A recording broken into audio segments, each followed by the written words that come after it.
göç günü. Ama o işleri başladı. Bir yerde çıkalım maçtan çıkaralım. Kuday buyursa var aman ezen. Anake bu bayke.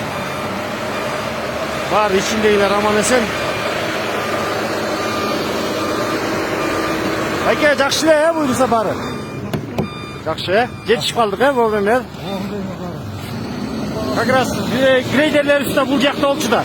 Bu da hale gelip başlı bayke.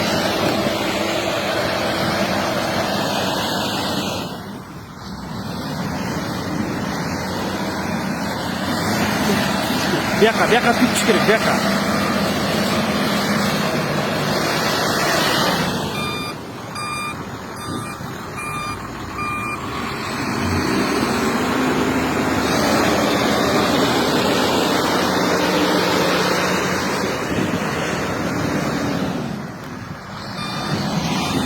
Bu jakta kalmış işte olur.